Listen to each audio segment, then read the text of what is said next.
Donald Trump once again moving to bar transgender troops from serving in the U.S. military. But this new ban comes with some exceptions. With that, let's bring in Megan Roberts, who has more on this. So how different is this ban, Megan, from the one that was announced by Trump last year?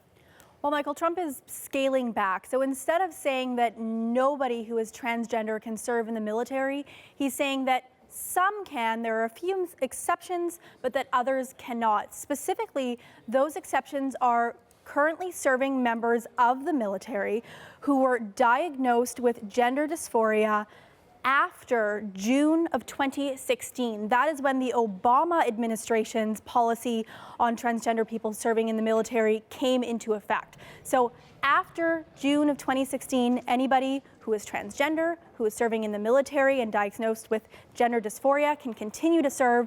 Everyone else cannot. And the reason the White House is saying for this ban is because those people, those transgender people, present a risk to military effectiveness. So that's the reason given. Now, this is coming after recommendations from the Defense Secretary, and this is also coming after that blanket ban that Trump announced last year, sparking protests like this. It had several legal challenges, that blanket ban. So now he's saying some can, some cannot. The biggest question is when and how this will take effect. Probably it will face legal challenges as the previous ban did. We also know that the Pentagon and some other agencies were given some discretion in this new ban that Trump is proposing. So exactly when and how it will be applied is still yet to be seen, Michael. Still yet to be seen, but what about the reaction? What are we hearing so far on this new initiative from Trump? Well, certainly there was swift reaction, and a lot of people condemning this ban as well as the last. There was swift reaction to that. People saying it's discriminatory. In fact, we've already heard from at least one serving member of the military, a transgender woman, who is condemning this ban. Let's hear what she had to say.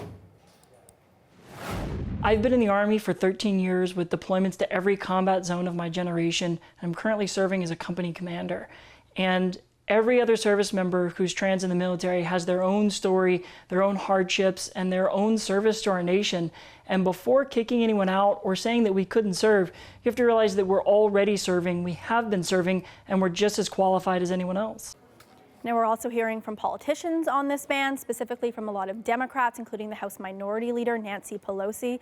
Let's bring up a tweet from her. She's saying that no one with the strength and bravery to serve in the U.S. military should be turned away because of who they are. She called this a hateful ban, purpose-built to humiliate transgender members of the military who serve with honor and dignity. We heard from other Democrats saying that the transgender military members deserve better. They say this is discrimination and that the ban runs counter to the American values that the American military is supposed to protect.